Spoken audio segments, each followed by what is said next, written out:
during this next segment. They are on a mission to educate Arkansas, Arkansans really, on their Second Amendment rights, specifically with Act 746 and the fact that Arkansas is a constitutional carry state. You can find more on Facebook if you just search for Patriots of Act 746. That's Patriots of Act 746. It is a closed group, but ask to be a member.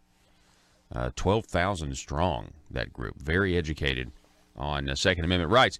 And we'll hear more to talk more about that. We've got Mr. Tim Loggins back with us this morning, bright and early. Tim, welcome. Good morning, Paul. Yes, sir. Good morning to you. So how are things going? How you been doing? Well, I'm blessed. The Lord's treating me better than what I deserve, probably. Our movement's going well. The Northeast Arkansas chapter's going well. Family life is good. I'm blessed. Good. Yeah, I think I would agree with that as well, definitely. So talk just a little bit about, we've got the Patriots of Act 746, and you guys are doing great work.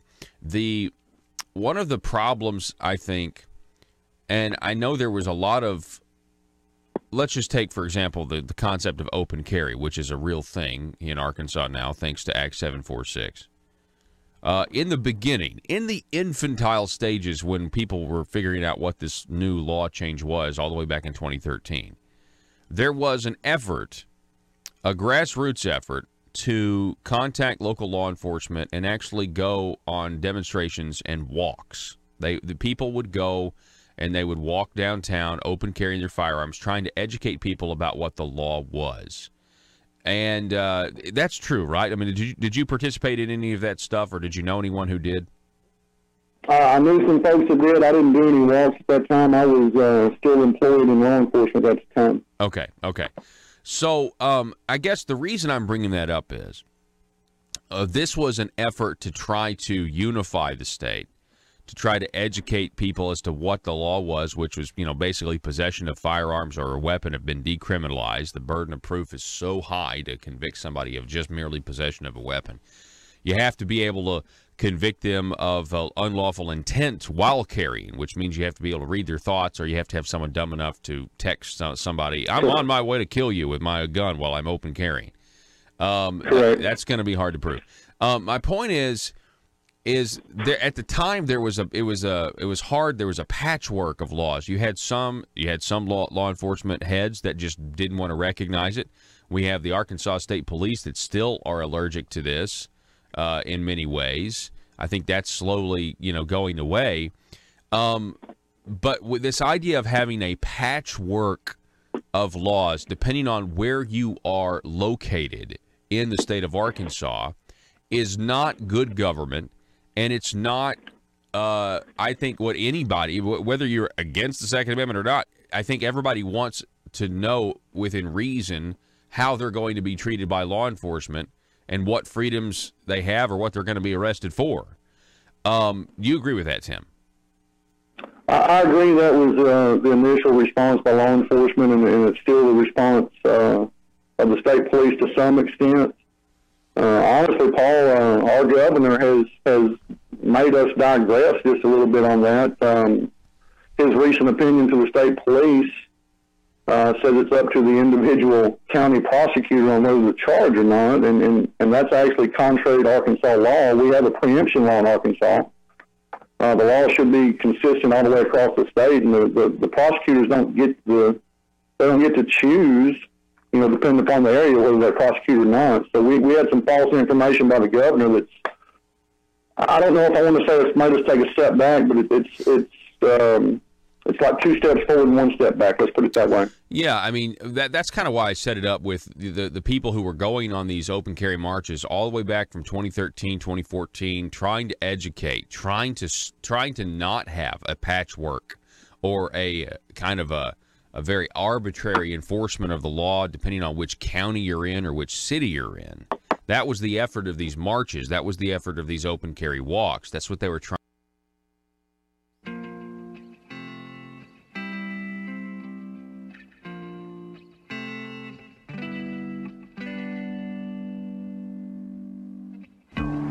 I think it's time we ask ourselves if we still know the freedoms that were intended for us by the Founding Fathers. They seem to be in full-scale retreat from spending cuts and are talking about raising people's taxes again. And I have only one thing to say to the tax increasers. Go ahead, make my day. If we lose freedom here, there's no place to escape to. This is the last stand on earth. Those who would trade our freedom for security have embarked on this downward course. Whether we believe in our capacity for self-government or whether we abandon the American Revolution and confess that a little intellectual elite in a far distant capital can plan our lives for us better than we can plan them ourselves. Conduit News Radio with Paul Harrell is on now. All right, folks, welcome to the program. Thanks so much for being with us today. You have found the intersection of conservative ideas and reality. We're building a liberty machine, and we are glad that you are with us. My name is Paul. The phone number, 870-275-9799. That's 870-275-9799. You can also join the live stream over at facebook.com/Conduit News.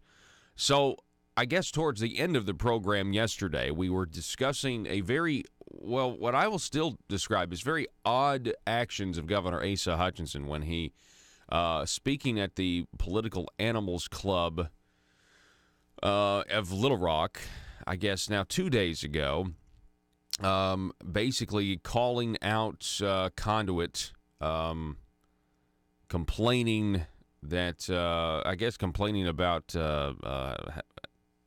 I don't even really know what. I mean, he was projecting. He was saying, you know, that there was an effort to control legislators and how he's got to stand up and fight against that, and that he wants legislators who answer to the people in their district. But and the governor himself, I mean, he stands atop a system that actually feeds on not doing that. The people.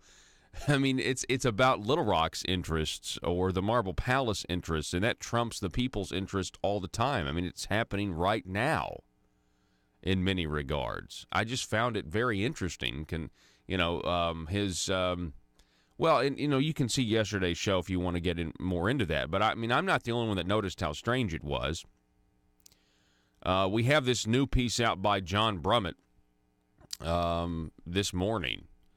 And he writes, the headline here is an uneasy balance in his opinion piece. John Brummett here. Pull this up for us, Joe. He says, until the Democrats demonstrate otherwise, the operative political battle in Arkansas pits mainstream Republican conservatism and extreme Republican conservative. Well, what is that? What are the difference of that? Well, listen to what he says the difference is, because this is crazy to me. Let's see. We're just out there fighting for our soul is how Governor Hutchinson, mainstream conservatism's epitome, has put it. He represents a reasoned, listen to how he described this. This is John Brummett. This is the liberal voice of the Arkansas Democrat Gazette, okay? He is a progressive. He is a liberal. I mean, just look at his Twitter feed. I mean, he is an anti-Trumper as far as you can get. This is what he says. That Asa represents a reasoned conservatism that seeks and finds pragmatic solutions.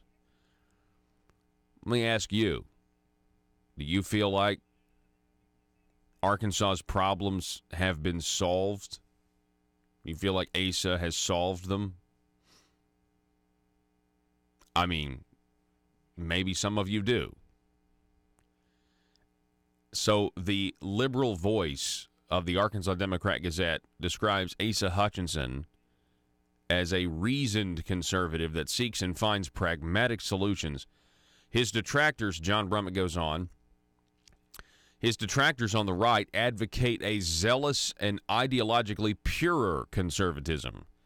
It seeks a strict philosophical agenda and assuages the concessions of the concessions and incrementalism of a pragmatic one. Rather than systematically conservatizing the state government that decades of Democratic control left behind, as has been the Hutchinson method, those detractors would turn state government upside down in one convulsive upheaval. Okay, so this is how the liberal voice of the Arkansas Democrat Gazette, this is how he sees the battle going on right now within the Republican Party of Arkansas. One of incrementalism versus one that is a convulsive upheaval, as he sees it. Now, what does he mean by convulsive upheaval? Well, listen to what he says people like me would do. Listen to what he says what does he call it? The Republican, the extreme Republican conservatives would do. John Brummett says this is what we would do. Quote, they would cut actual spending rather than merely cut marginal income tax rates. Does that sound extreme to you guys? Does that sound extreme to anybody out there? That we would cut spending rather than just cut income taxes. First of all, I thought that's what the left would always scream, that we can't pay for we can't pay for your tax cuts. We can't pay for them. You've got to find a way to pay for it. Well, cutting spending. See, the left wants to always raise taxes, though. Okay, so that's the number one thing. They would cut actual spending rather than merely cut marginal income tax rates. Now, let me just, if that is in the category, as John Brummett writes, of convulsive upheaval, or basically just, setting fire to the government, are we really to believe that the left's argument here is that we can't cut a dime of spending, that cutting a dime of spending would be convulsive upheaval of state government in Arkansas? Is that really what the left wants to argue? And I'm sorry, what progressive Republicans want to argue? Is that really what we want to say? Is that an argument? Is that a serious argument? That if we cut one dime of spending, that if we would actually cut spending and give tax cuts, we're told that is an upheaval of state government? I mean, it's in his paragraph detailing what a convulsive upheaval is. Is that really a serious argument? I don't think it is. I think most people would kind of say, no, that's kind of ridiculous. Are you telling me that there's nowhere to cut state government spending? And that if we were to do so, that it would be Armageddon? It's pretty ridiculous.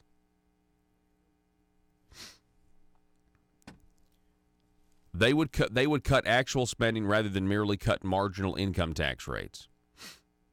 They would throw more than 250,000 people off government-paid health insurance rather than require those people to attest that they're working or looking for work.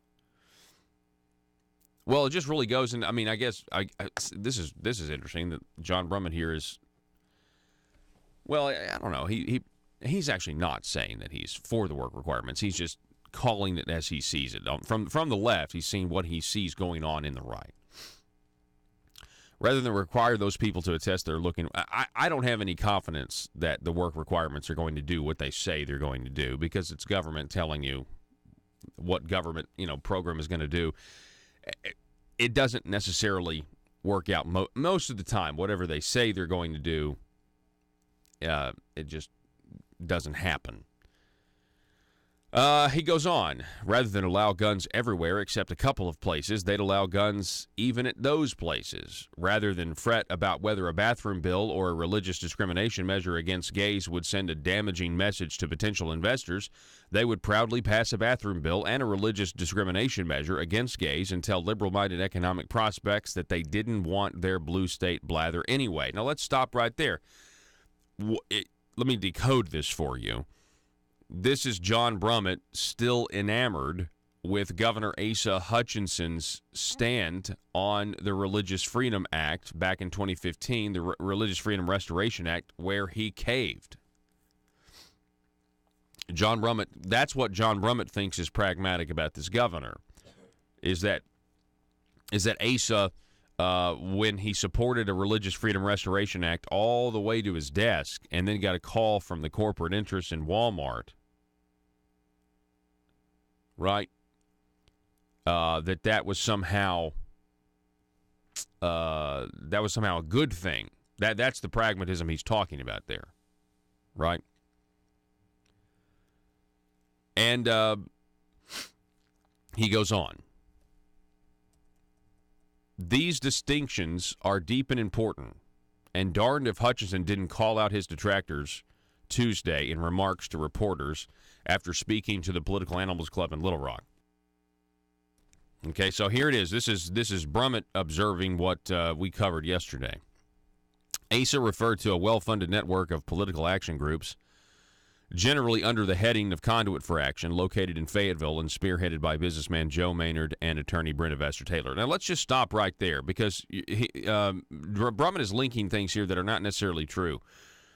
Conduit is an economic freedom organization, not a social organization, a social issues organization, although, I mean, I'm very conservative on social issues personally, and I know they are too. But, I mean, if you were to look at that previous paragraph there about bathrooms and things like that, that's not, I mean, we're the top part, though, the spending, I mean, the guns, yeah, I love guns, but that's not the issues that we focus on all the time. I mean, like, but cutting actual spending rather than merely cut marginal income tax rates. Yeah, I mean, are we really, again, to believe that that's going to blow up government budgets? He referred to a well-funded network of political action groups. Let's see here. I mean, by the way, this idea of well-funded network, compared to Little Rock, I mean, you got to understand the fish that we're up against here, folks, in terms of trying to fight for liberty versus those who want to get something from government. And it is a return. I mean, when you really think about it, those who want something from government, they are investing in the system, and they are getting much more back than they're putting in. He goes on. Hutchinson accused the group of using its ample resources and media arm that includes a conservative radio program to try to push a narrow agenda that would isolate the state, harm economic growth, and threaten the shutdown of government. Really? Threaten the shutdown of government. Now, this is what ASA did say. This is what he did say, that this is that we want to shut down government. I'm telling you, Asa Hutchinson's remarks at that Political Animal Club, that was his establishment manifesto. We'll go revisit those remarks later, but that's what that was. He came out and essentially gave a speech on him being an establishment Republican. That's what it was. Unbelievable. Now, John Brummett goes on. He says, for all those reasons, I've maintained an interest in Hutchinson's bid for renomination against the far-right challenge of Jan Morgan. She's a Conduit for Action favorite, he writes, and the articulate and telegenic firebrand of low-level gun galore fame, low-level in that the fame is within a Fox News gun circuit. And then he tacks on this Roy Moore supporting culture, which is a slam. Goes on. I haven't considered seriously that she might defeat Hutchinson in the primary, but if Monroe Swarslow's, Joe, you figure out how to pronounce that. This is beyond my time, but I read it earlier and I still don't know how to. But apparently, this guy Monroe Swarslow's 31% against Bill Clinton in a gubernatorial primary back in 1980. So this is, wasn't born until 4 years after this. Signaled and exacerbated trouble for Clinton. Mightn't Morgan do well enough to signal and exacerbate trouble ahead, not for Hutchinson in the general election, but for the Republican Party and the state after Hutchinson and his pragmatic soul are term limited after 2022. So John Brummett here is saying, hey, look, this is interesting. There is a divide. He is essentially saying there is a divide in the Republican Party right now. There are those who actually want to cut spending and have regulatory relief and have tax relief. Right? We actually want to cut spending. And we actually want to have people implement the Republican Party platform. And that's what he doesn't see here. Do what? Swartzlows? Okay. I am pronouncing it right. So if this is what's crazy. I mean, he does one thing he does here. He is ignoring the fact that there are people campaigning on popular Republican ideas and a platform and then not implementing them. I mean, I would love for John Brummett to write a piece on the Republican Party platform, because if he wrote a piece on the Republican Party platform, he would come back and it would fall right in line with what he describes here as extremist Republicanism. And the pragmatic Republicanism would not fit into the Republican Party platform. You know what I'm saying? So, and the only reason I'm bringing that up is because if you can prove that, then it's very easy to frame the pragmatic Republicans as dishonest individuals, because they are taking popular ideas and they're perverting the definitions of what's in that platform. To them, it doesn't necessarily mean cut spending. Cut spending just means work around the edges and act like you're a conservative. You know what I'm saying? Like there's a way to be honest and there's a way to be dishonest. Now, he goes on. I thought I saw a semblance of a microcosm of the Hutchinson-Morgan race in a special GOP primary runoff Tuesday in Senate District 16, Russellville and abutting rural environs, where a vacancy exists because of a death. Breann Davis, a consummate establishment Republican and Little Rock insider, for whom Hutchinson went all in, was paired in that runoff against Bob Bailey, a gun galore arch conservative in the mold of Morgan and backed vigorously by Conduit for action. Not only were the local combatants similar by style and dynamic to the statewide matchup, but Pope County was uncannily representative of the state GOP primary turnout in 2016, at least. In that year's presidential primary, statewide, Donald Trump got 33%, Ted Cruz 31%, and Marco Rubio 24%. In Pope County, Trump got 32%, Cruz 31%, Rubio 25%. And on Tuesday night, the Hutchinson-backed Breann Davis got 55%, and the Conduit-backed Morgan-styled Bailey got 45%. That means Hutchinson and mainstream conservatism are holding on, he writes, but that the soul of the party, at least for state issues and the governorship, would seem to be hanging in the balance after he's gone. There's some insider GOP thought that Lieutenant Governor Tim Griffin or Attorney General Leslie Rutledge, especially Griffin, could bridge that divide, but I don't see either of them as clever enough to do something probably impossible for the smoothest political operator, that being to make state government work pragmatically while blowing it up. Gosh, this is crazy. Unbelievable. This article, by the way, proof Asa Hutchinson is a transition governor. But think about this. Cutting a single penny of outrageous growth is blowing up government.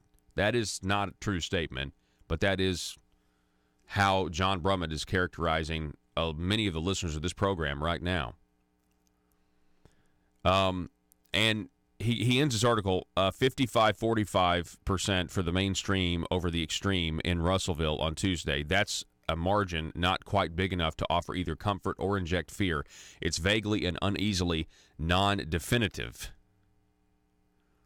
Now, John Brummett leaves out of this piece that Democrats crossed over in mass numbers. I mean, we don't have the numbers yet, but people who were there, like I was there, Joe, you were there, other people, we know that liberals voted in this election.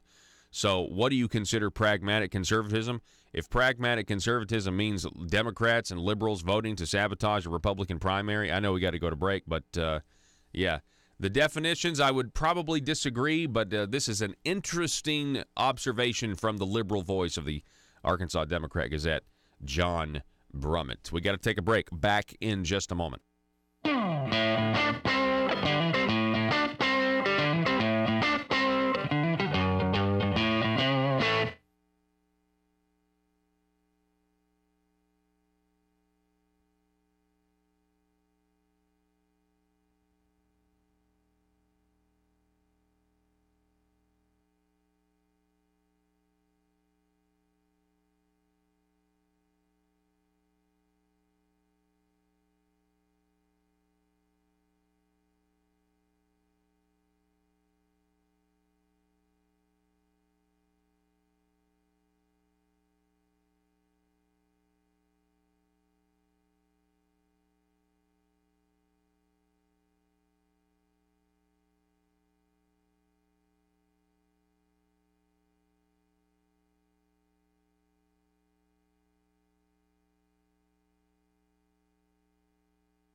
In a world full of constituents with social media accounts, bloggers just looking to increase their page views, and a talk radio host who generally is just the worst, how are Little Rock's elite supposed to conduct business with such a lack of privacy?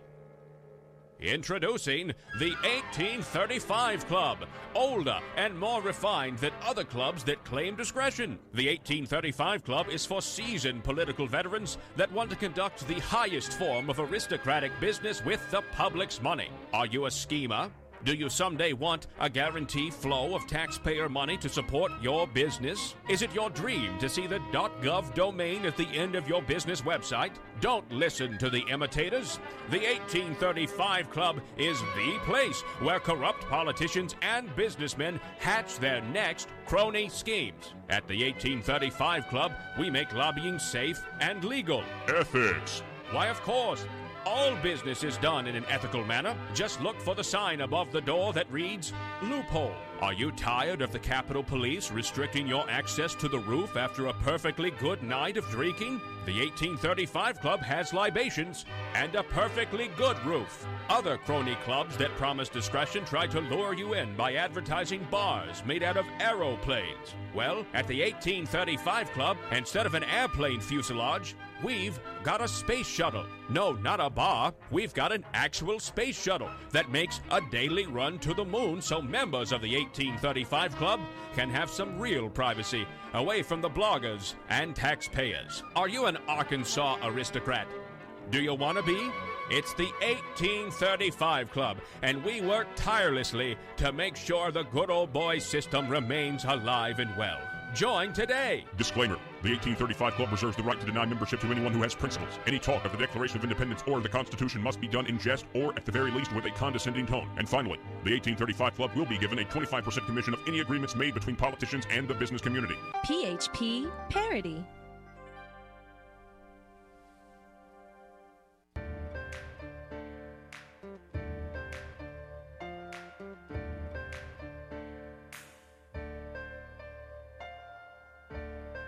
Bringing you your daily dose of truth. It's Conduit News Radio with Paul Harrell. Yeah, so I really want to hear from you guys on this, and you know this is easy when you have true conservatism up against what is textbook liberalism or progressivism, which is what you have in this John Brummett piece that we just went over. It's very easy to win the argument.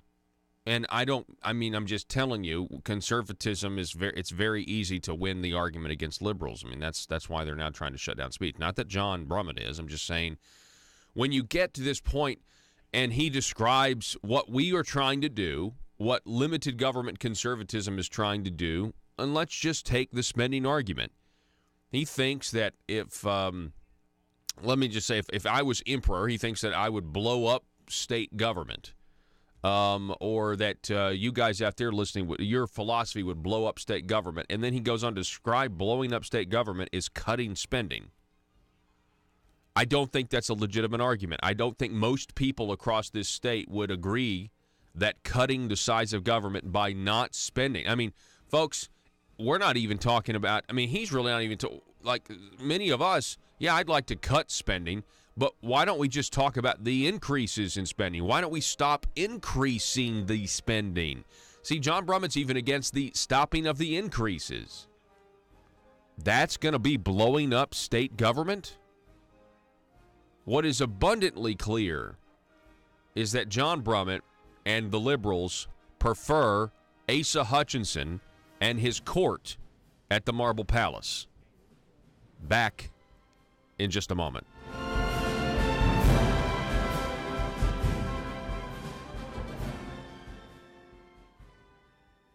To do, raise awareness and get local law enforcement on board with the changes, because the media sure didn't want to champion what had happened. They weren't doing a good job unless it was mildly controversial.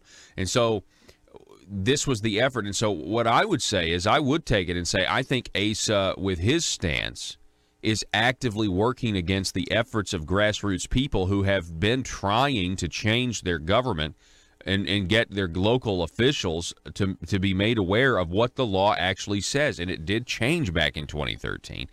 And I think it's a shame when he says it's up to your local prosecutor as to whether or not, check if you want to open carry, check with your local prosecutor. Well, what kind of Wild West government are we running here? And I throw that in their face because I know they're the ones that say if we have guns, it'll be the Wild West. No, I'm talking about what kind of, we need to have a reasonable expectation that government's going to work for the people, and that means we need to know if we're going to be charged with a crime for exercising our rights to defend ourselves by open carrying. And the law provides that you can open carry. And so why would I need to check with the prosecutor? Why wouldn't the governor come out and say, well, of course, I know he's protecting the Arkansas State Police and that all that revenue they get from the concealed carry permits. But what I guess I would think, within reason, anyone would think that is just not good government. You don't want to treat citizens unequally based on where they live. Paul, I don't know the governor. I haven't met him. I can only go on his public statements. He, on more than one occasion, he has called the Second Amendment a privilege and not a right. And let's keep in mind that a privilege can be granted and a privilege can be revoked. So he truly believes that government has the authority to grant or not someone the ability to carry a weapon. So I would think his opinions and what he's doing, he's consistent in what he believes, and he's actually trying to circumvent the laws that are on the books right now, and trying to get what he wants as opposed to what the law says. I think you're definitely right. So where do you think we go from here, and just in terms of this impasse? The highest elected office in the land has essentially said, is actively working, I think, against the grassroots who've tried to bring public attention to this change, and it's been since 2013. By the way, we've had this. What happens here? At some point, I just don't see how they can. And see, the prosecutors, Tim, keep dropping these cases. They're actually taking. It would actually be good. It'd be a waste of time, but you could make the argument that it's a waste of time if you know you're not going to get a convict.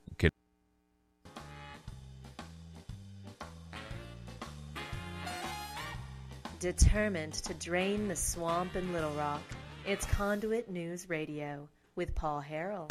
Some of your comments about the first 30 minutes of the program. We have Gene on Facebook writing that any fifth grader is more logical than John Brummett. That's a burn.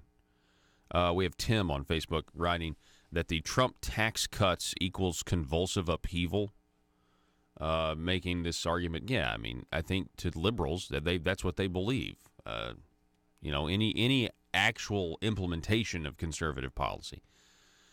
That's why we say this program is the conservative or the intersection of conservative ideas and reality, because so many times conservative ideas are talked about on the campaign trail, but then once the politician gets into power, they do not implement them. And we are seeing that like crazy here in the state of Arkansas. On the big issues, we're seeing that. And again, did anybody think, and this is an honest question, did anybody think when at 7:30 the polls closed in November 2014, go all the way back to November 2014, the polls closed at 7:30, and within minutes they had called the election for Senator Tom Cotton over Mark Pryor, okay, and Asa Hutchinson.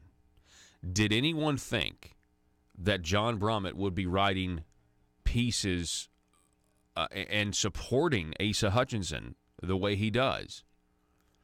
Did anybody think John Brummett at that time, when Republicans had gained even more and had these super majorities, did anybody really think that John Brummett would be praising Asa's leadership?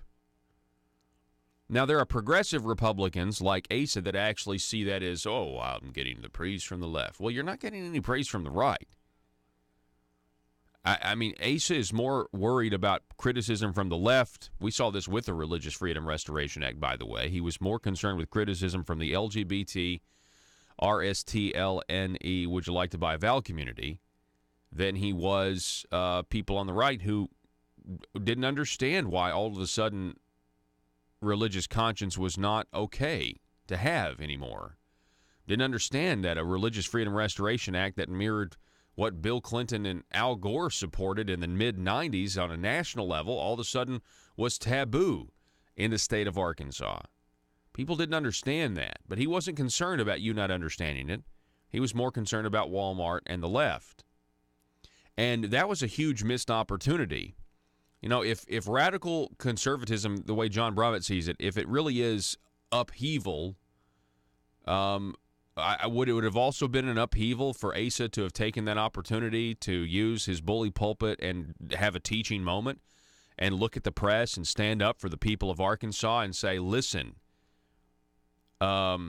religious conviction and religious people have been a protected class in this country since our nation's founding, and that's not going to change. He could have taught and he could have challenged the leftist narrative. This is not about discrimination. This is not about discrimination. This is about forced action and forced participation in what many believe to be religious ceremonies. This is about whether or not, if you believe something has religious significance, you still have the right to own a business and function as a business owner in our economy. Asa didn't want to do that because I don't think Asa's even ever thought that deeply about it, quite honestly. Anyway, if that's radical upheaval, I mean, good grief. What else do we have?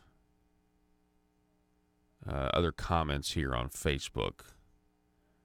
Arkansas, see, Gene, again, Arkansas government per capita spending is higher than California, New York, and Illinois, but it's not high enough for Asa and Brummett. Some very good points here. I pinned that comment. I thought that was the best one so far. All right, so anyway, feel free to sound off. It's facebook.com/Conduit News. That's facebook.com/Conduit News. All right, where do we want to go from here? Should I save it for 7? I'm gonna do that at 7. I'm gonna go over a couple letters to the editor and some Arkansas newspapers at 7 o'clock. Some competing ones between Senator John Cooper and then a response from State Representative Dan Sullivan. I mean, while we're talking about a rift within the Republican Party, that certainly, it certainly mirrors what is being observed by liberal Democrat John Brummett. Okay. Okay, let's go here next. This is pretty big news. I was kind of waiting to hear because I saw this story up on the Gazette last night, but then, of course, didn't have the full story till this morning. Headline, Judge stays pot farm permits. Rejected applicant wins temporary injunction in Little Rock court. Joe, can you throw this up there, please, for us? A Pulaski County Circuit judge on Wednesday stopped the state from issuing Arkansas's first 5 medical marijuana growing permits, casting uncertainty over the future of the new industry. Now, this is Circuit Judge Wendell Griffin, who many in the legislature just can't stand because he did that anti-death penalty protest. But it's a request by Naturalise Health LLC, which submitted the 39th ranked cultivation application to prevent the Arkansas Medical Marijuana Commission from formally awarding the coveted licenses at a meeting scheduled for Wednesday evening. Naturalise Health was one of 2 disgruntled applicants to file lawsuits against the commission Tuesday, taking issue with the commission's process for evaluating the 95 medical marijuana cultivation applications. The other company, Mariana-based Delta Cannabinoid Corp., filed its complaint in Lee County. Now, this is very, very interesting here. Now, this is, by the way, Hunter Field reporting on the rejected applicant wins the temporary injunction in the Little Rock court. So right now, nobody's getting these licenses. Okay. And the reason nobody's getting the licenses is in the lawsuit, they are alleging, believe it or not, that the process for determining who has the best application is arbitrary. And I just laugh because this is exactly what I said like the last 2 days. It's an arbitrary process. And the answer is yes, it is. Yes, it is. It is an arbitrary process, and it was always going to be an arbitrary process because this was always about, an investment in getting signatures to get this on the ballot and then collecting on that. And people who put the money in initially are going to find a way to get rich off of this. I mean, this isn't about helping people. This was never about helping people. I mean, if it was, it's secondary to the monetary incentive, let's just say.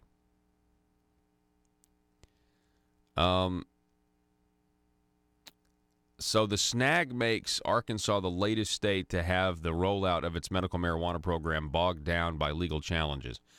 Ohio, Maryland, and Pennsylvania dealt with similar delays last year. Philadelphia attorney Joshua Horn, co-chairman of Pennsylvania-based Fox Rothschild's cannabis law practice, has represented clients in several other states. Legal challenges like those in the natural state are par for the course, he said.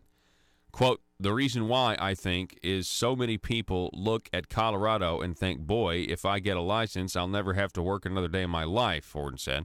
I hate to break it to you, but you're probably not going to make a profit for the first 2 or 3 years. The legal challenges will delay the availability of medical-grade cannabis for patients with one of the 18 qualifying conditions. Keep going here, because I want to get... I'm telling you what, I want to get to the actual part of the lawsuit. Because the part where they call it arbitrary, where is that part? Let me see here. It's kind of a long list. They mentioned David Couch. Let's start there. Hang on. Where did it say David Couch? Little Rock attorney David Couch, who drafted Amendment 98, said he doesn't think sovereign immunity applies in cases in which applicants appeal medical marijuana commission decisions in circuit court. The process is spelled out in the amendment, giving it the full force of state constitution. Now, here it is. This is it. So Naturalis in its suit also asked that the applications for growing permits be rescored, suggesting that Wendell Griffin, the judge in this case, order an independent review from an outside independent group. Quote, 2 medical doctors, a pharmacist, and a business professional. While these occupations are admirable, these individuals did not have the requisite expertise or training to undertake the arduous task of grading voluminous applications in a very complex industry, as evidenced by blatant issues which plagued the scoring process, all of which were arbitrary, capricious, and characterized by an abuse of discretion, end quote. This is what the lawsuit says. Of course, the Medical Marijuana Commission rejected suggestions from industry insiders to have third-party consultant grade the applications at the beginning of the process. All right, so this was always going to be the good old boy system. This was set up to be the good old boy system. And I'm going to keep telling you all of these developments because it's fascinating to me that the government basically gets involved to try to, you hear the people, tax, we need to make marijuana legal, and then we just need to tax it, and blah, blah, blah, blah, blah. Well, we're not even doing that here, folks, because you didn't make marijuana legal. You made marijuana regulatable. That's what we voted. I mean, the people of Arkansas gave the state legislature the authority, the Medical Marijuana Commission the authority to regulate marijuana. That is what was voted on. And look, I know people, it's the foot in the door. There's people that want to use this law not for medicine but for recreation. That's why I was opposed to it. I really truly wish it would have just been more of a libertarian philosophy, but there would be no money to make in it. I mean, there would be no money to make if it was, again, we're going to vote on whether or not you can grow a plant and do what you want to with it. Like, that wasn't the vote. And that's never going to be the vote because people want to make money off of it. People want to regulate it, and they want to control the supply. And that's the way the world works. And so in that context, I'm not saying I like it, but I'm just saying in that context, when you have 89 applications of people who are trying to get, and you're only going to pick 5 winners and 89 applicants, how do you not favor somebody unfairly? How do you not give it to your friend or somebody you know? There is no way for that to not happen. There is no way, because of human nature, for whoever gets these contracts to have gotten the insider track. Because it's just the nature of government. Maybe you could argue that if they would have gotten independent graders for the applications, I guess you could maybe. But even that, I mean, you look at the task forces that the legislature loves to set up. They try to get independent consultants, but then they'll make sure that the consultants in the contract, when you look at the devil in the details, that the consultants must recommend what they already know and what they already want to hear. We saw that with the task force on health care.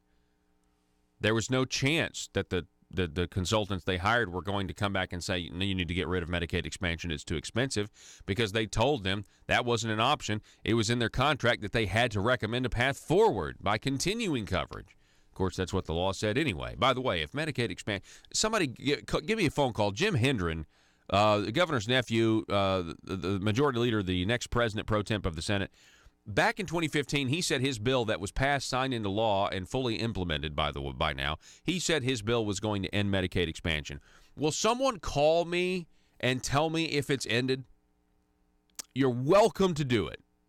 Maybe I've missed something here. But something tells me they just reauthorized funding for it like last week. So I guess it didn't end it, like he said and was recorded multiple times saying on the record that it was going to end it. I guess it didn't end it. But if I'm wrong, someone please call me up and let me know. Medical marijuana. We now have a medical marijuana lobby in this state, and we now have really the rumor is from now on, every 2 years when they do the full legislative session at the Marble Palace and they actually debate policy, the rumor is that now half of the laws that they have to deal with and pass every 2 years are going to be related to marijuana. That's what the rumor is. I don't know if that's true, but my goodness, there's going to be a lot of money being thrown around at politicians when it's all said and done. I'll tell you that much. We're going to take a break, folks. This is Conduit News Radio. We'll be back in just a moment. iTex is your first choice for cost-effective IT services. Protecting your business means protecting your data. Are you tired of unpredictable and expensive spikes in IT spending? Using iTex will prevent downtime and loss of employee productivity and do it all with an affordable, predictable budget. iTex is the premier managed service provider for small and medium businesses. They help their clients put IT to work to earn your business more money, and you should contact them today for a free consultation. 870-336-9778. That's 870-336-9778 or itexusa.com. If you're like me, you believe that small business is the heart of Arkansas's economic engine, and it should be viewed that way by the politicians in Little Rock. Conduit for Commerce also believes, like you and I believe, policies that achieve less regulation and lower taxation help small business in Arkansas thrive. Other policies like small, constitutionally consistent government and reducing citizen dependency on government keeps it from growing and expanding its influence on our daily lives. Conduit for Commerce works every day to educate the general public and legislators on these important priorities in the name of Arkansas small business. By the way, contributions to Conduit for Commerce are tax deductible. Log on now to conduitforcommerce.org and click on Contact Us on the right side of the page. That's conduitforcommerce.org. Go there now and learn the facts on protecting small business in Arkansas.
exposing the truth and everything the Marble Palace establishment keep trying to cover up. It's Conduit News Radio with Paul Harrell.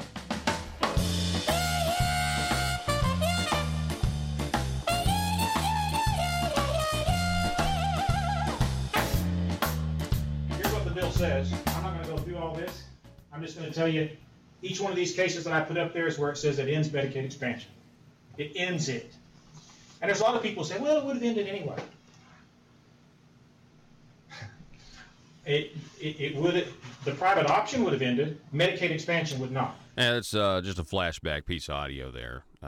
Senator Jim Hendren there from 2015. By the way, somebody call me if that happened and it ended it. I'd love to correct the record. I don't remember that happen. I remember it being talked about, and I remember conservatives being told, just trust me, we know what we're doing here. But I don't think it actually ever happened. Folks, pharmacy. Okay, so they have decided to go through with attempting to fix the PBM issue here. Headline, this is from Andy Davis. The plan to regulate pharmacy service clears chambers. Aim is fairness for pharmacies and reimbursements. Not everybody is happy with this proposal. And honestly, I have to say I'm going to have to call some of my pharmacist friends and just ask them, are they happy with the final product here? Michelle Gray's bill, House Bill 1010 and Senate Bill 2, which is Senator Ron Caldwell's bill on the other side, they were crafted in response to cuts in reimbursements to pharmacies that took effect January 1st under a contract between Arkansas Blue Cross Blue Shield and its primary benefit manager, CVS. The House passed its bill 92-2 on Wednesday morning. Hours later, the Senate version, again, Senator Ron Caldwell, Republican from Wynn, cleared its chamber 30-2. The bills each went to the other chamber, where they are expected to receive final votes today. Governor Asa Hutchinson said he supports the bills. Now, that's a big deal. Why does Governor Asa Hutchinson support the bills? I am not sure. It could be that it's because he has a primary opponent. That actually may be the number one reason. Actually, that's probably it. I don't want to speculate anymore. I think that's the only reason. Speaking on the House floor, Gray, who manages the finances for her husband's family practice clinic, said pharmacy benefit managers once helped hold down drug costs, but that time's come and gone. They're just in it to make as much money as they possibly can without regard to the beneficiary, to the patient, to the pharmacy, to anyone else in that chain, she said. That's end quote. Now, this is an interesting section of this article because they quote, I guess, Senator Bart Hester said insurers wouldn't hire pharmacy benefit managers if they didn't believe they helped reduce costs. While pharmacies might be suffering, it's not the legislator's job to ensure their survival, he said. So Senator Bart Hester voted against the bill to regulate pharmacies. And again, I have said, it's weird when conservatives like myself are saying, hey, we need more regulation. It is strange. But guess what brought us here? The Arkansas Works, Obamacare private option, socialized medicine brought us to this point. And essentially, I guess that's what we have. And this is what the design all along. Let's blur the line between private contracts, private businesses, and the government so much where you can't tell where one ends and the other begins. And then let's let government mess it all up under with the force of law. And they've messed up the market. And then what do the people do? They cry out to government to fix what government has caused. And that is what we are witnessing right now. But the bottom line is, when you have examples of a local pharmacy getting reimbursed $9, but they're getting reimbursed $200, CVS, because of their sweetheart deal, I think the consumer needs to know what's going on here, especially when we're talking about taxpayer dollars. But listen to what Bart Hester says. Quote, I've been down here for 5 years, and for 5 years I've heard my local pharmacist is going out of business, Hester said. At some point, the wolf story is no longer valid to me. The article goes on. The pharmacist complaints came after Arkansas Blue Cross Blue Shield switched to a new reimbursement model for generic drugs covered by plans it offers on the state health insurance exchange. Now, that, first of all, that's a fascinating statement to me. I've been down here for 5 years, and for 5 years, I mean, what a slam on small business from Senator Bart Hester, who voted against this measure. And something tells me that if Asa Hutchinson didn't have a primary opponent,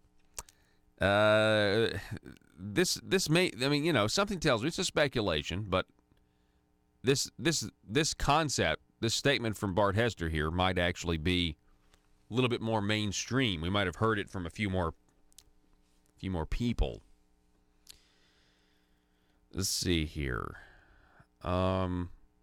Keeps going. The legislation advancing Wednesday would require pharmacy benefit managers to be licensed by the state insurance department, which would be allowed to review the firm's reimbursement rates to ensure they are adequate to provide convenient patient access to pharmacies. The department also would be authorized to enforce Act 900 of 2015, which prohibits pharmacy benefit managers from paying affiliated drugstores more than they pay other pharmacies for the same prescription. Well, how do you enforce that? So we have an existing law in the books that's not being enforced. How do you enforce that? You're going to have to give somebody the authority to see how much money you're making and what your contracts are. The 2015 law also bars pharmacy benefit managers from paying pharmacies a lower price than the wholesale cost of the drug. Currently, a violation of Act 900 is considered a deceptive and unconscionable trade practice, which is a misdemeanor punishable by up to a year in jail and can also be the basis for a lawsuit by the state attorney general. Well, I mean, they're clearly in violation of the law right now, right? They're clearly in violation of that. Also, you know, how much of the CVS Caremark money is shaping some of these legislators' opinions? Now, I know they've passed it, but how much of where's Walmart in all of this? Where's Walmart? They've got pharmacies in Walmart. You know, that's a good question. I'd love to know how Walmart, CVS, Caremark, and Blue Cross Blue Shield are operating this.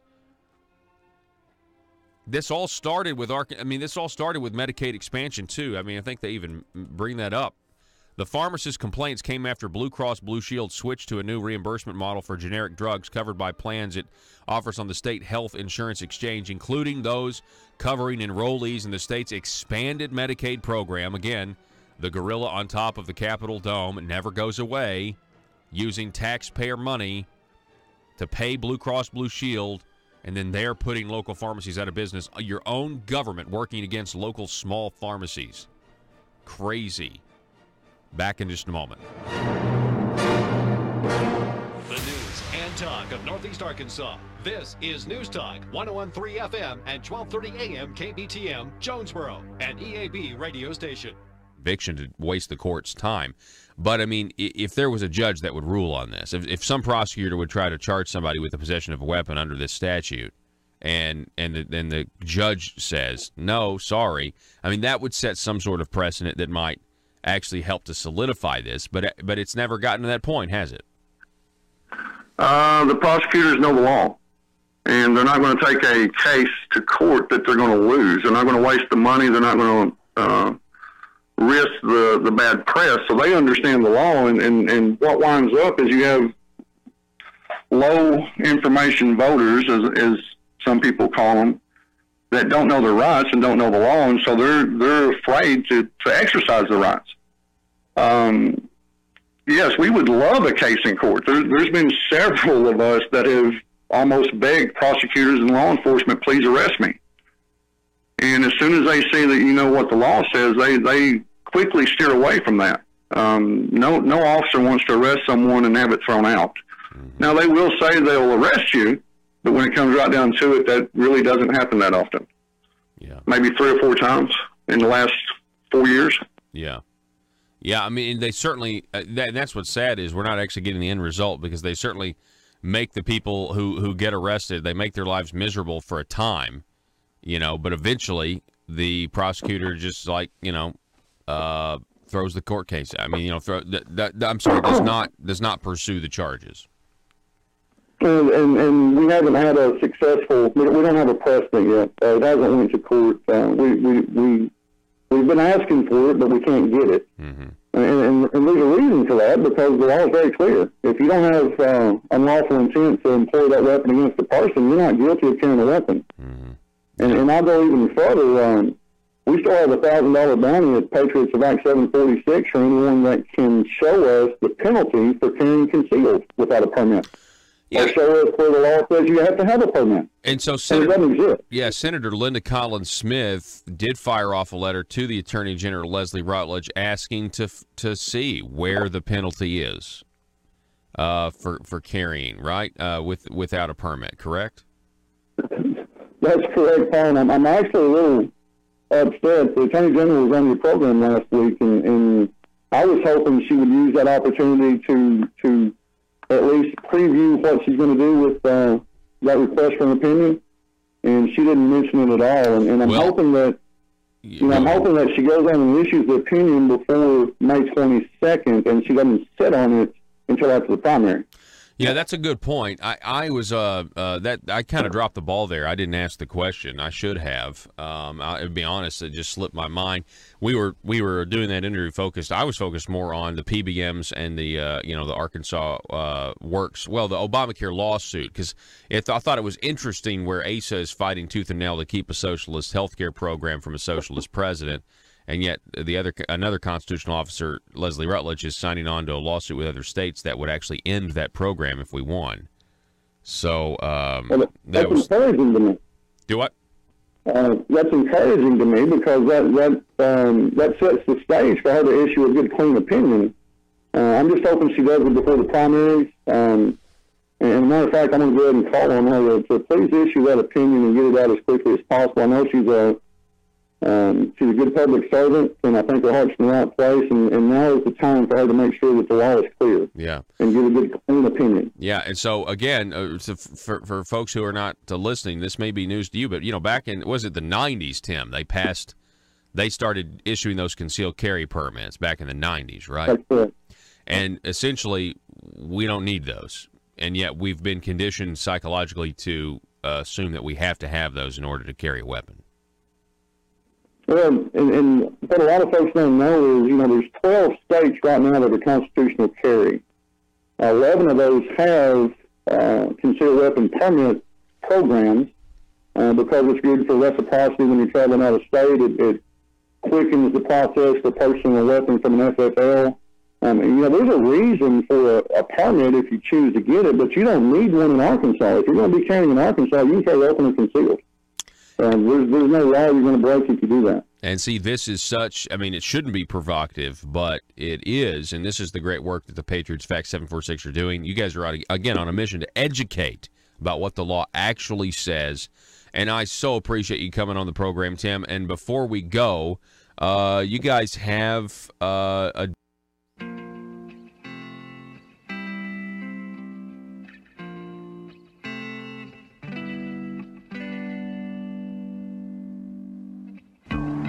I think it's time we ask ourselves if we still know the freedoms that were intended for us by the founding fathers.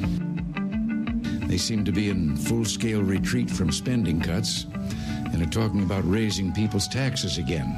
And I have only one thing to say to the tax increasers. Go ahead, make my day.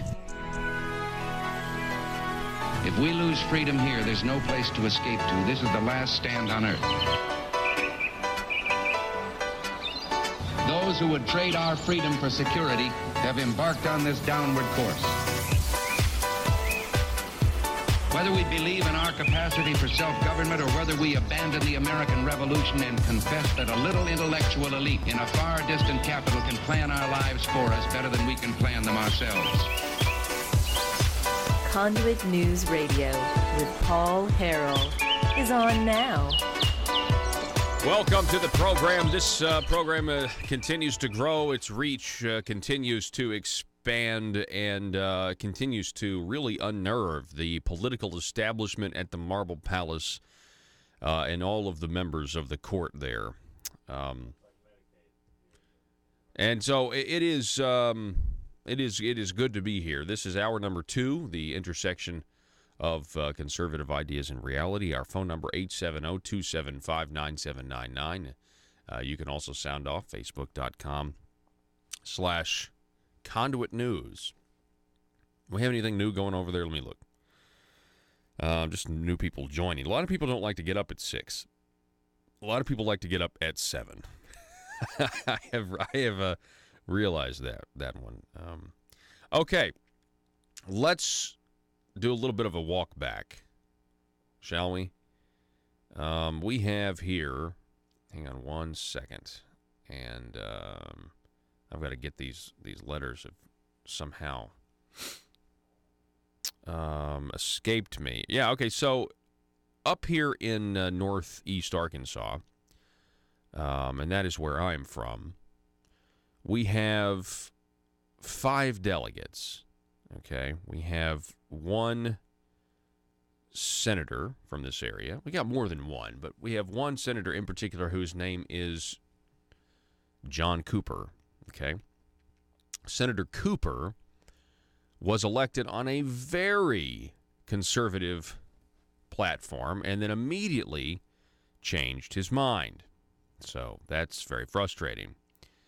And we have affectionately referred to him as the Benedict Arnold of the Arkansas legislature because of what he did. Matter of fact, he used to come on this program all the time.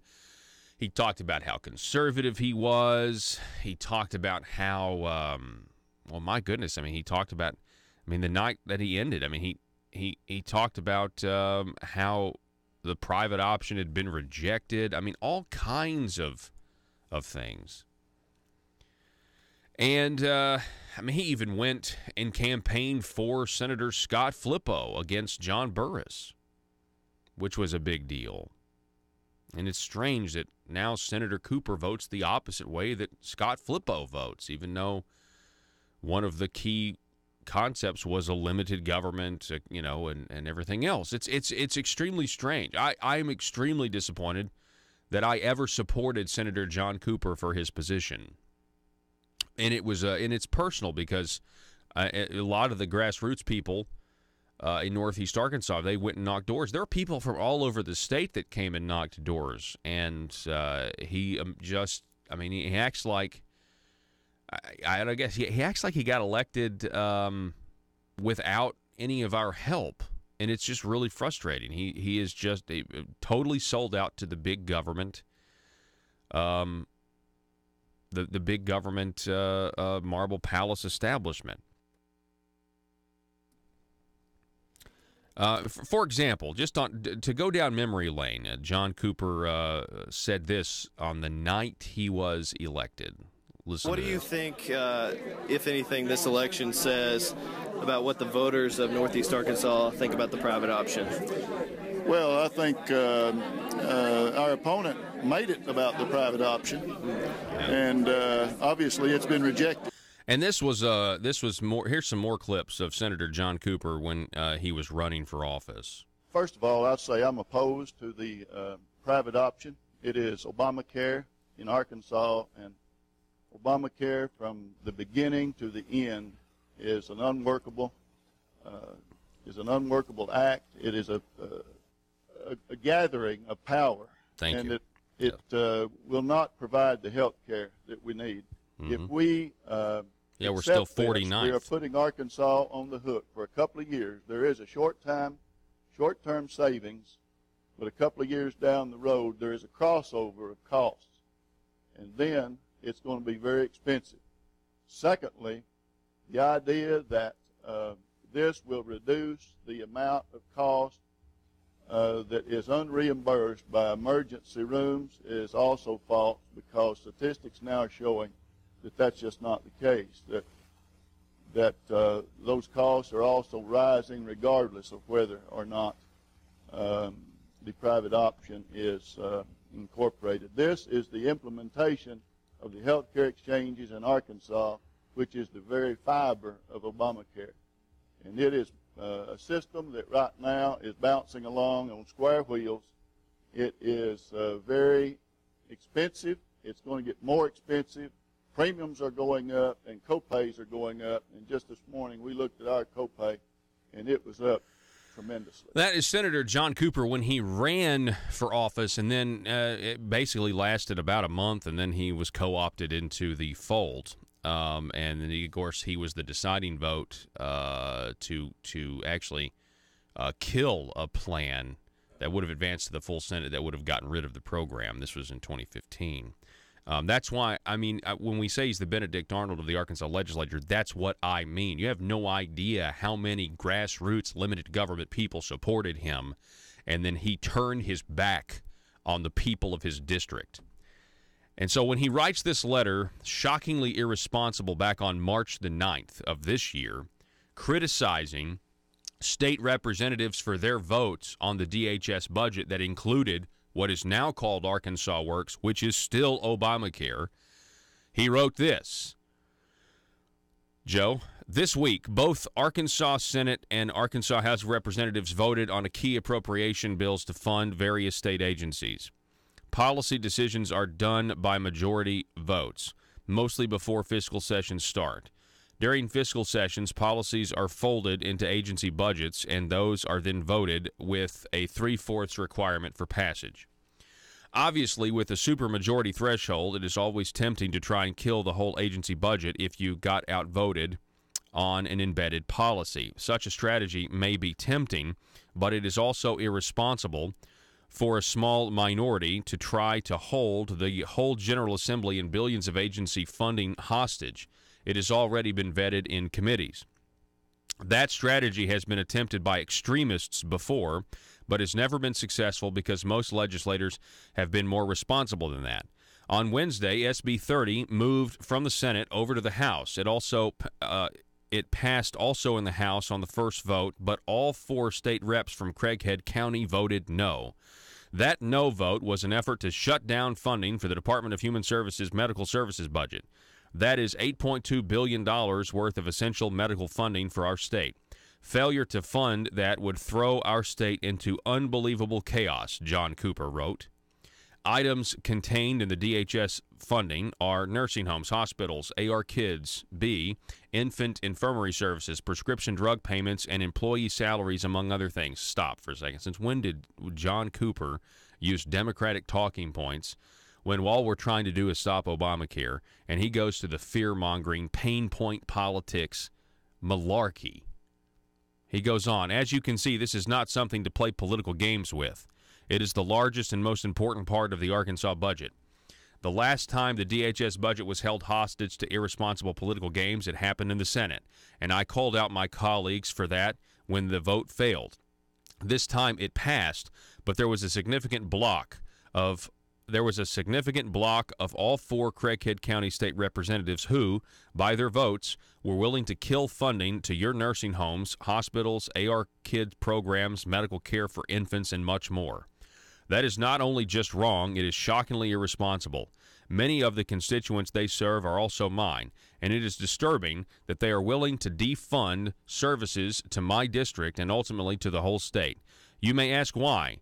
That is simply because of the intimidation of the Tea Party and a radical group that is active, essentially in this area, called Conduit. Their goal is often not to have a plan to actually do something, but to create chaos and try to use voting blocks to leverage it to prevent passage of budgets. What would happen if a no vote on funding? Now, let me stop there for a second. This is interesting that Senator John Cooper, days before Governor Asa Hutchinson calls out Conduit to the Political Animals Club, we have John Cooper here mimicking Asa, we have Asa mimicking John. I don't know what came first. I don't even know if John Cooper actually wrote this, by the way. But I find that interesting, that it's the intimidation of the Tea Party and a radical group that is active, especially in this area, called Conduit. I mean, do you guys really believe that? You guys really believe that Conduit had anything to do with their votes? Or do you think it's just them trying to be loyal to their constituents? I mean, the 4 representatives here are Dan Sullivan, Brant Smith, Jack Ladyman, and Dwight Tosh. And these men all ran against private option Arkansas Works. That's how they ran, and so they're just being consistent with how they ran for office. I wish you would take their advice. I wish you would imitate them, John, but you didn't imitate them. You threw the people of this county and this state under the bus because your vote actually enslaves us all financially by not standing up and saying, you know what, Asa didn't get his 138% to 100% federal poverty drop in his waiver with the Trump administration, and that was supposed to be the thing that was going to save us all this money. And guess what? It didn't save us money. And the roles are still open. You can still go and enroll in this program, and it's going to get, just like you said back in 2014, sir. It's unsustainable. It's a system that is rolling around on square wheels. It's still the same program. All right, he goes on. The Benedict Arnold of the Arkansas legislature goes on, if he in fact actually wrote this. What would happen if a no vote on funding the DHS medical services budget actually failed? All would remain funded until the end of the fiscal year, June 30th. At that time, there would be no authority or money available to reimburse our NEA hospital or St. Bernard's or any area nursing homes or clinics. So where do we go to replace an $8.2 billion of funding? What is Plan B? Obviously, there isn't one. Listen, all anybody was trying to do is to cap enrollment. Or at the most, move everybody over to traditional Medicaid. But see, there's not even a conversation about that. You guys are ignoring the cliff, the financial cliff this state is heading to go off, and John Cooper's ignoring it. These guys are not. By the way, fiscal sessions are when we're trying to stop irresponsible spending, by the way. The whole premise of the beginning of his article is constitutionally, legally, not what the fiscal session is about. The fiscal session, the Constitution requires 75% of the vote for a reason. He goes on, as a state, we're on the verge of having a government in Little Rock that is Washington-style, toxic, and full of chaos.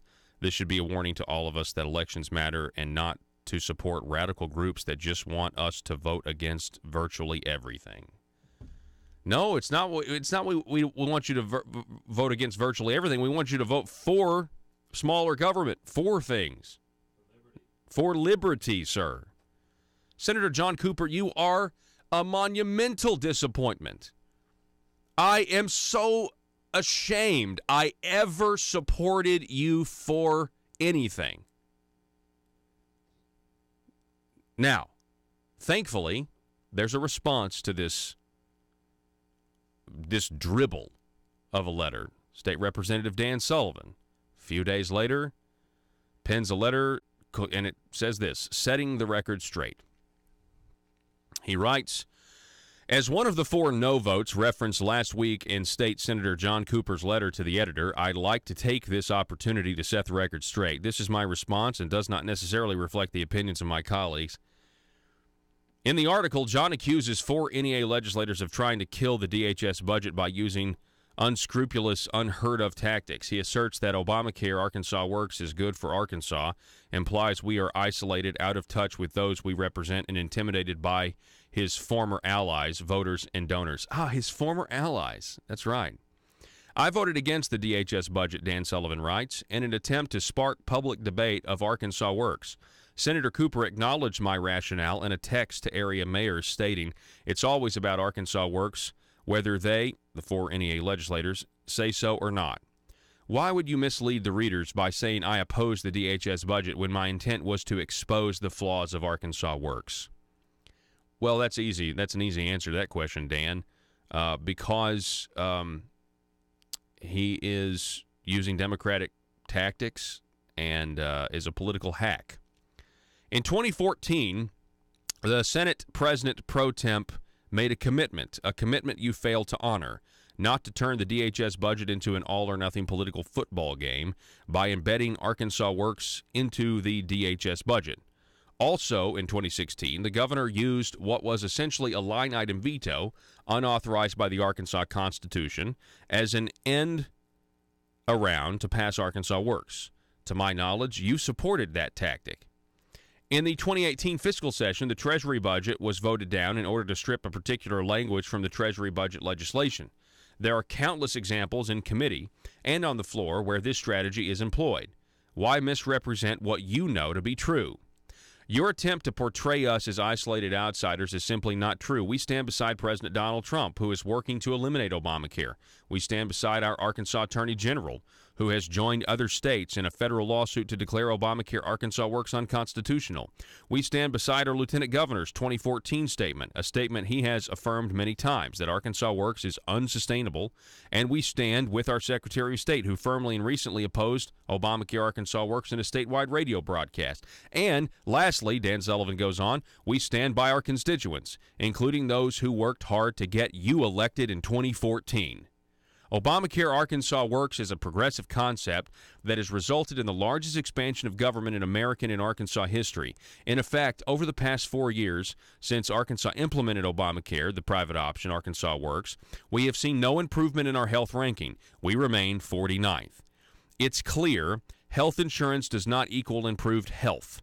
Paying $500 plus monthly insurance premiums for tens of thousands of people who are fraudulently or erroneously enrolled in Arkansas Works, and paying $13 monthly premium payments for 9,000 plus people who chose not to participate in the failed skin in the game concept does, however, improve the bottom line of insurance companies, pharmacy benefit managers, and the monopoly and control these dollars have in our limited market exposure.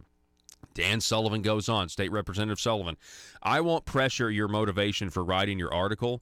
We'll leave that to the reader. I will conclude, however, that the residents of Craighead County and the state of Arkansas deserve better than they are getting from their hard-earned tax dollar. Dan Sullivan writing that.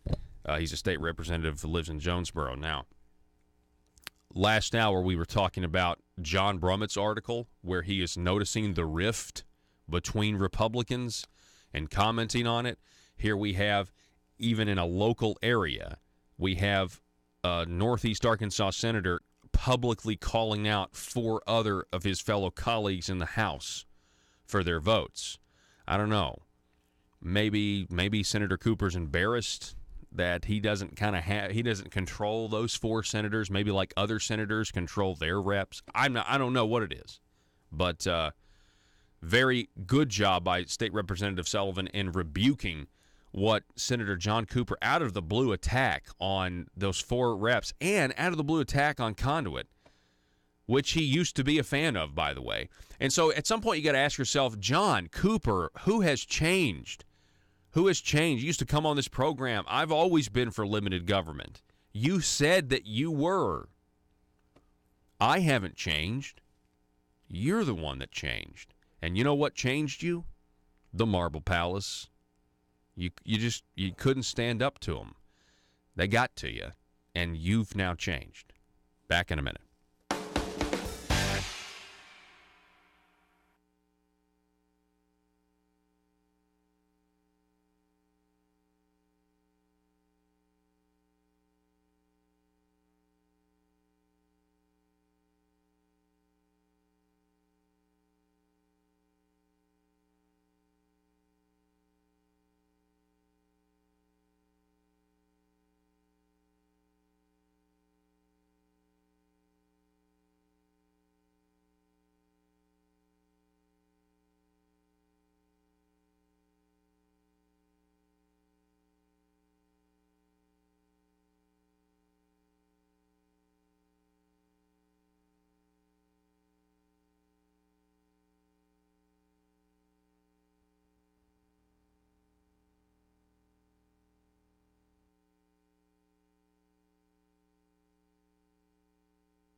Who's next to Zipline? Me, and I'm really excited about this. Sir, I'm sorry. The Zipline has a 350-pound weight limit, and frankly, I do not think it would be safe for you. Oh, that's okay. I self-identify as 180 pounds, so it's cool. Sir, that doesn't make any sense to me, and I'm afraid we can't let you ride the Zipline. You're too heavy. I'm sorry. I can't believe this. I thought we had evolved as a society. I thought this was America, but I guess this is just my plight. First slavery, and now fat shaming. Sir, again, I'm really sorry. You listen to me. If you don't let me ride, not only will I sue this company for discrimination, I will sue you for damages because right now my feelings are so hurt and I feel embarrassed because I'm holding up the line. Wouldn't be the first time. Watch it, mister. Look, okay, I'm sorry. I just don't think it would be safe for you. You don't understand. I self-identify as skinny. So you have to let me ride the zip line. The Constitution says so. I get to define my own reality. Oh, you know what? Okay, fine. Whatever. Ride the zip line. Mike, let this man ride the zip line. Thank you. Now watch as my self-identity trumps your bigotry. See you on the other side, racist. Here I go!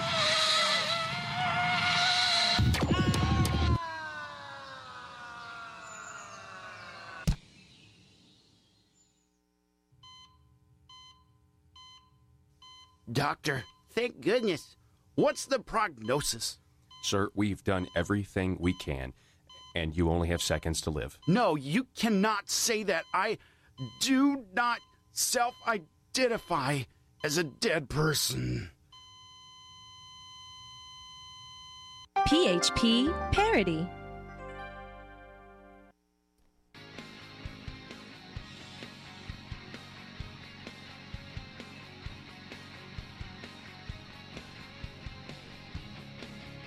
The intersection of conservative ideas and reality. Conduit News Radio with Paul Harrell. All right, so we're going to find out if pharmacists across the state are happy, but the bills did advance through both chambers. Now they're going to, I guess, you know, the House bill is going to the Senate. Now the Senate bill is going to the House. What is CVS's reaction? That's a good question, Joe. Let's see here. It's not good. Let's see.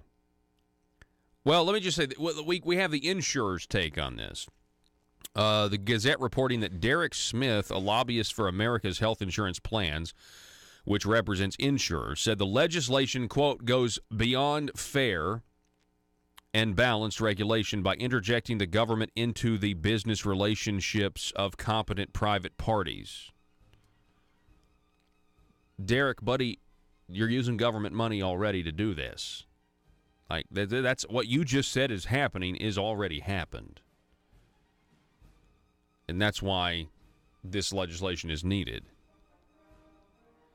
And all of a sudden now, PBMs, we're hearing, oh, PBMs are great. They help control the cost of drugs. They help control the cost of drugs. No, they don't. No, it's just another part of this Medicaid mafia. You know, it's just the good old boy system. Let's Johnny sweep the legs these businesses and use the government to do it. Let's get a guaranteed revenue stream of taxpayer money to support these companies. Very little merit anymore in managing healthcare.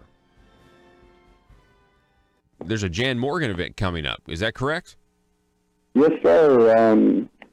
The Patriots of Act 746, the Northeast Arkansas chapter, we started it around the end of November of 2017, and we're up over 600 members right now. Wow. And we're going to go ahead and sponsor a dinner with Jan here in Randolph County coming up on the 16th.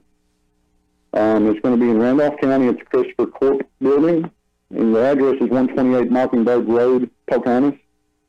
We're going to have barbecue butt sandwiches and all the fixings, and it's $10 a person or $15 a couple. All the proceeds that we get from that's going to go to Jan for governor. Seating is limited, so I would encourage everyone to call 870-215-3726. We are selling tickets at the door, but get your name on the list. That way you make sure you don't get turned away. Yeah, absolutely. So that's in Pocahontas, and that's I guess that's what, on Friday, right? That's on Friday the 16th at 6 p.m. All right. Jan's going to be the keynote speaker, and folks will have a chance to hear what she's going to do for the state. And let's be honest, there's a clear difference. If we're just talking 2A, Second Amendment, there's a clear difference between Jan and Asa. There's a clear choice. And we're at a, Ronald Reagan said we're at a time of choosing. We're very close to losing our Second Amendment rights because we're not being active as a population. And it's time, if you want to keep your rights, we're going to need to elect Jan Morgan. It's just that simple. Mm-hmm. Yeah, and it's on a lot of issues. I'm glad you bring up specifically the Second Amendment, but there's so much pushback from the establishment, Tim, and it's all because we don't agree. We just simply don't agree with the way they're doing things, and we want to hold people who have the power to take our money, to take our guns, and take our freedom accountable. And there is a massive negative response right now by those in power because you are speaking the truth. This program is speaking the truth. And, people complain about a negative atmosphere, but that's the negative atmosphere is not us speaking the truth. It's their response to the truth that's creating a negative atmosphere. So I think that's funny. But I'll give you the last word. If we don't have the Second Amendment, if they can take our Second Amendment rights, then they can take any right they want. It really is that simple. Now, there's a lot of other issues. We've increased spending in Arkansas almost, $600 billion in 4 years. $600 million. Asa never met a tax that he didn't like. Cradle-to-grave tires, gas tax. We can go on and on about increasing taxes, increasing spending, out-of-control government. But you know what? If you're an Arkansan and you believe in the Second Amendment, you've got a clear choice. Mm-hmm. And let me say this. I feel for Bob Bailey and what happened down there, but, I heard a quote once that said that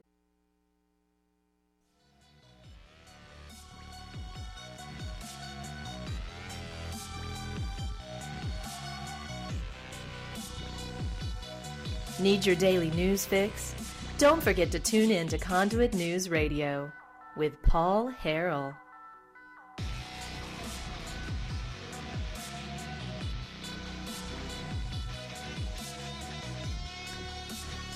Yeah, this article is in fact a good article on the PBMs and pharmacy benefit managers. It certainly is a good article that connects Blue Cross Blue Shield firmly with CVS Caremark and this whole scam. You notice, by the way,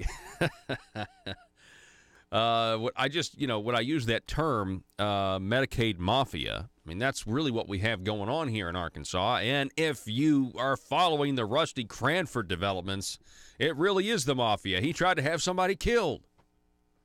According to the reports, according to the FBI, allegedly they've got they've got what is it? I guess it's a recording of some kind, audio recording of Rusty Cranford trying to hire some guy, trying to hire a contract killer to go kill the guy in New Jersey that was going to testify against him. So that's a thing. Maybe Medicaid mafia is a little too. Maybe it's There's supposed to be an element of truth in the absurd. Maybe this is just a little too close, a little too truthful, if that's a thing. So anyway, the plan to regulate pharmacy services cleared the chambers, and we'll see what happens. Asa says he supports it, and so for all of you local pharmacists out there, all of you local pharmacists, you need to, if you want to know why Asa is supporting this, you need to thank Jan Morgan. That's all I can tell you. Because if Jan Morgan wasn't running, I don't know if this thing would get done. FYI. Here's something that's interesting, is that it does seem that the 529 plans, the school choice measure, did handily advance. Again, headline from Wickline, the measures backed by the governor. Primaries are a wonderful thing. Bills to expand the use of 529 plans handily advance, according to Mike Wickline. Arkansas Senate and House Representatives on Wednesday handily approved bills that would extend tax breaks for 529 college savings plans to money used for tuition at private elementary and secondary schools. The Senate vote 23-6. And again, this was Senator Rapert's bill that he tried to get through in the fiscal session, and of course it failed for some reason. And it didn't make any sense because it put Republican legislators at odds with our 6 delegates that we send to Washington, Senator Bozeman and Cotton, and Representatives Womack, Westerman, Hill, and Crawford. It put them at odds with what they had voted on in the Trump tax plan, which was very strange. It seems like people have kind of come to their senses, and they're standing up against what is in Arkansas is there's a disinformation campaign among our education system, among our school districts. And these superintendents, a lot of them are great, but some of them, or maybe a lot of them as well, when they hear the word school choice, they just immediately think that change is bad and it's going to affect them in a negative way. Because they're just beholden to the system. And we're watching, again, the industrialization of our education system because more money is not the answer. And so there's this disinformation campaign that goes out to all these school districts and all these school boards, and then it funnels through the teachers' lounges, and then a lot of the teachers just buy what they hear. They don't realize that many of their superintendents probably vote for Democrats, that they probably don't actually vote for the same types of people that the teachers vote for, which is interesting because, the teachers are the ones that have to live under all of this administrative, top-heavy systems where they're just regulatory compliance officers now, is essentially all teachers, are sometimes. And that's really a tragedy because teachers should be able to teach. They should be able to use their profession, to practice their profession in whatever unique way they want. But it's just everything's so bogged down.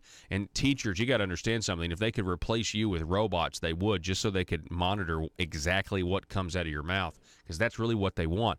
They want to try to control everything. And I really believe that. If they could replace you with robots, they would do so. And that's kind of the mentality there. They don't really trust you guys the way they would trust other professionals. It's very strange. It's very strange, and something needs to change. And school choice will actually give you the ability to do that and to change that. And one of these, this is a very simple step. It's 529 college savings plans can now be used for private school in your primary education. And that's very, very good. And so it says the Senate's action came after the bill narrowly cleared the 8-member Senate Education Committee in a voice vote Wednesday morning. During the committee's meeting, Senate Republican leader Jim Hendren of Sulphur Springs disagreed with an Arkansas Public Policy Panel official calling it a voucher bill. And Senator Linda Chesterfield, Democrat, Little Rock, disputed Chief Deputy Treasury Grant Wallace's testimony that the bill would benefit Arkansans of all socioeconomic status. Anyway, I'm glad that this actually brings people in line with the with our federal delegation here. This shouldn't be a big deal. We do seriously have to ask the question, why anytime school choice is a part of the Republican Party platform, why is it that Jim Dotson's bill couldn't get passed last year? Why is that? We need to ask ourselves why there appears to be a disinformation chain communication system between every public school in the state of Arkansas. Is it the Arkansas Education Association? Is that what it is? Are they the ones putting out and starting the disinformation campaign? That's where I would start asking questions. But it's very strange. I mean, in some cases, you have people who openly lie about the bill when you ask them if, and then when you confront them, they're like, well, I haven't actually read it. What? You haven't actually read it?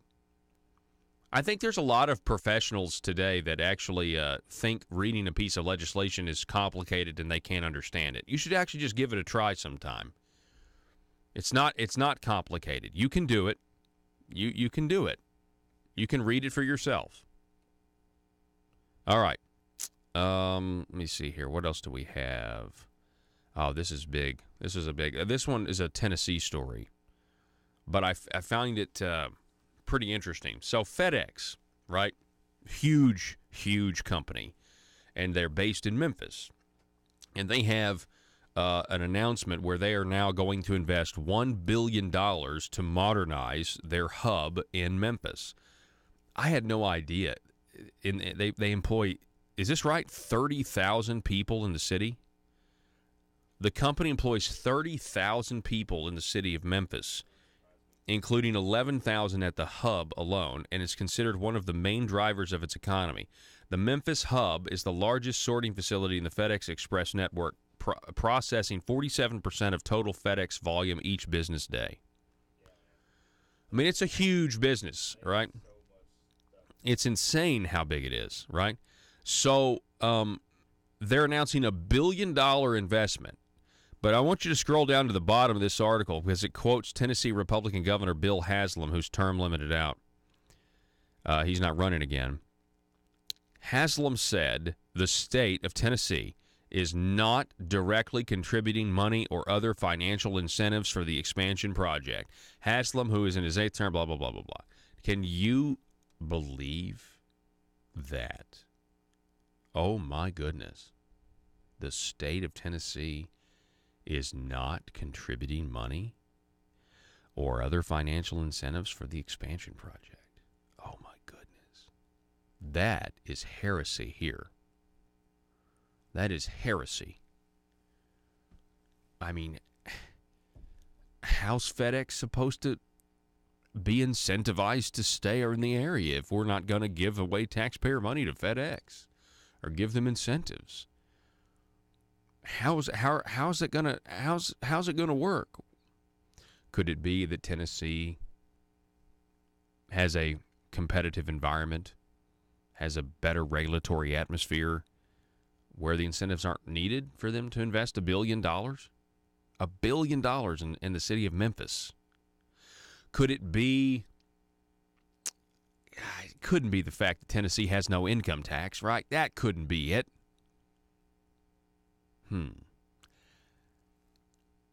Just a thought, folks. You know, around here, we believe that you have to take Arkansas taxpayer dollars and you have to give it to Chinese companies.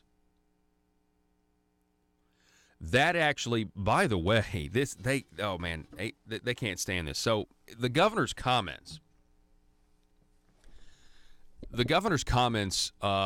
at the Political Animals Club that we talked about yesterday, and we talked about at 6, where he called out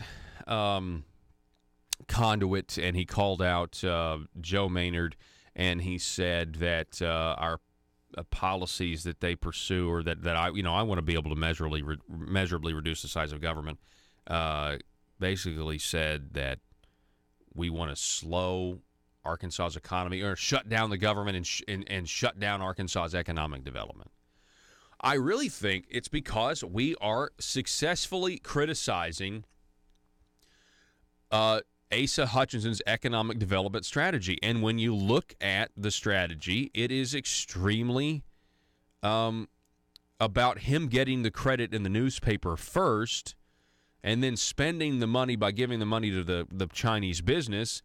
And we're never going to know if Asa's economic development is successful, because it's like, well, the next 3 years, the next 4 years, and it's like, okay, at some point in the next 4 or 5 years, might as well make it 100. We're going to have 30 new jobs, or we're going to have 200 new jobs. I mean, they always have some figure they throw out there when they get the press conference. I mean, they do everything but give the Chinese company a publisher's clearinghouse check, okay?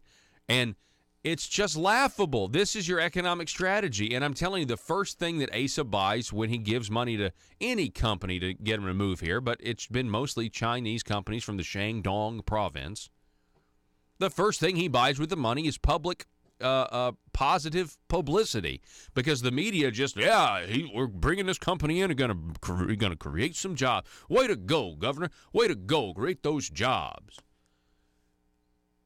But then you look at the Arkansas Center for Research and Economics. By the way, that is not affiliated with Conduit News. Not affiliated with us. The Arkansas Center for Research and Economics, they have statistics. It's peer-reviewed. It's published. And they're saying that Asa Hutchinson's economic development strategy, as well as other states, it's not like Asa's the only person out there doing this. I mean, let's be clear here. There are other people that are doing this. And you can make an argument that it's hard to stop, right? if other people are doing the same thing. But we are such a terrible state in all these other areas, taxes, regulation, that, I mean, you think you'd fix those things first before you'd start handing out, because I feel like we are just getting a raw deal. And just getting a raw deal here. I mean, when you hear Mike Preston tell the communist Chinese that Arkansas representatives and senators are your representatives now. Joe, can you find that for me, please? I don't know if I have it anymore. It just dawned on me. I don't think I have it over here. If not, we'll definitely play it tomorrow. By the way, tomorrow is Johnny Cash Friday. So send me your requests. His name is Mike Preston is his name. He is the head of the Arkansas Economic Development Commission. You see, if I had my way, folks, we wouldn't need that commission, right? I would rely on Arkansas businesses. You know what happens? See, what ASA needs to understand is, like, we need our own FedEx. We need somebody to start up their own company here in Arkansas, because if they do and they take the initiative, they're going to stay here. Chances are when you have a startup company that becomes wildly successful, you stay where you are. And that's what we need, but we got to have the environment to do it. We need to be playing the long game. We don't need to just be playing this short game of getting Chinese companies to come here. Here's Mike Preston when they got the Rui company to come here at some point in the future in the next 100 years. Chairman Chu, Rui, welcome to Arkansas. And then, Chairman, you'll look out in the audience and you'll see multiple members of the governor's cabinet. We're also here to support you. You'll see multiple members of the state legislative assembly. They're here to support you, and specifically Senator Caldwell, Senator Ingram, Representative Murdoch, Representative Hollowell. These are your senators and your representatives now. You call on them and they're going to help you. Guarantee it. And Senator English, I saw you out there too. Thank you for being here as well. These are your senators and representatives. No. Oh, and by the way, if I was a senator in that room and they called my name out, I'd be like, no, what are you doing? Like, don't call my name and say that this is, I'm not this Chinese national senator. That's not me. I mean, you might be happy they're coming to your area, but it's like, whoa, let's slow down here. What are we actually paying for? Can we ask that? Like, what are they getting for the money aside from the money? Are they getting citizenship that we don't know about? These are your representatives now? To me, when I heard that, I was offended. I think most Arkansans, when they hear that, would be offended. Like, come on. What's going on here? You know? What exactly is going on? And so when the governor comes out and says, Conduit wants to shut down the economic development of this state, I think he's referring to our criticism of his economic development philosophy. Asa Hutchinson should be championing eliminating the corporate income tax here in Arkansas. That's what he should be championing. But I don't know if he could defend it from liberals like John Brummett. Did you see John Brummett's editorial today? He's praising Asa again. We talked about it in Hour 1, that podcast entitled, what is it entitled? Brummett and Asa? Brummett and Asa Sitting in a Tree is the title of Hour 1's podcast. So you can go back and check it out if you weren't up at 6 a.m. like other real Americans. Phone number is 870-275-9799, 870-275-9799. It's increasingly popular to spell Asa's name with a $sign instead of an S, by the way. We're going to take a break. Back in just a moment. If you're like me, you believe that small business is the heart of Arkansas's economic engine, and it should be viewed that way by the politicians in Little Rock. Conduit for Commerce also believes, like you and I believe, policies that achieve less regulation and lower taxation help small business in Arkansas thrive. Other policies like small, constitutionally consistent government and reducing citizen dependency on government keeps it from growing and expanding its influence on our daily lives. Conduit for Commerce works every day to educate the general public and legislators on these important priorities in the name of Arkansas small business. By the way, Contributions to Conduit for Commerce are tax deductible.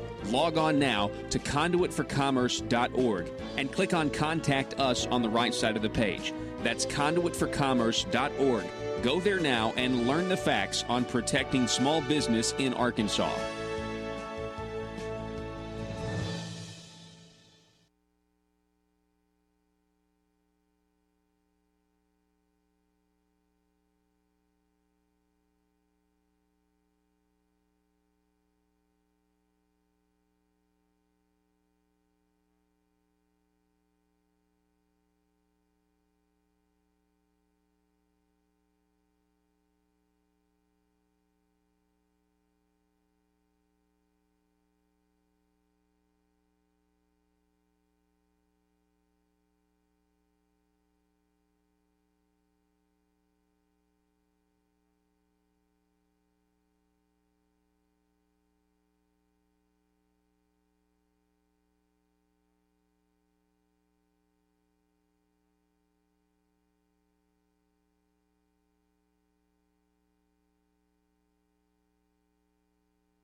This is for all you big government establishment Republicans out there.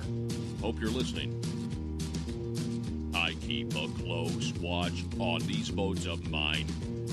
I keep my finger in the wind all the time.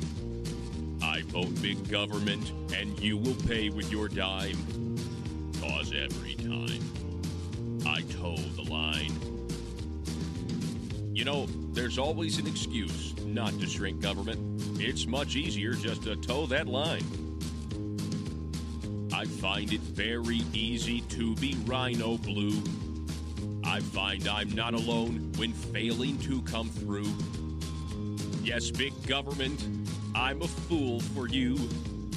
'Cause every time I toe that line. Legislative sleight of hand would be an accurate description. Or you could just say, they can't quit towing that party line. As sure as night is dark and day is light, I'll vote big government both day and night. And act like I'm shocked when it all comes to light. 'Cause every time I toe the line. You know, the phrase toe the line is the equivalent of toe the mark, both of which mean to conform to a rule or standard. You could also call it the status quo. Tax and spend, I'm always on your side. I love writing government checks that I cannot hide. Buying people's votes always turns the tide. 'Cause every time I toe the line. The Oxford Dictionary word histories. The idiom toe the line, from an athletics analogy, originated in the early 19th century. I hope you don't watch these votes of mine. Hope you don't see through the lies and slime. 'Cause I plan on spending with your dime. 'Cause every time I toe the line.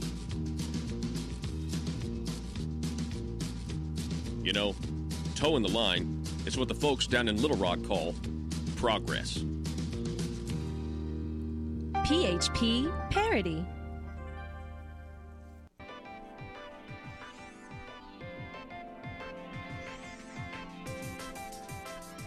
Conduit News Radio with Paul Harrell is building a liberty machine. Find out more at conduitnews.com.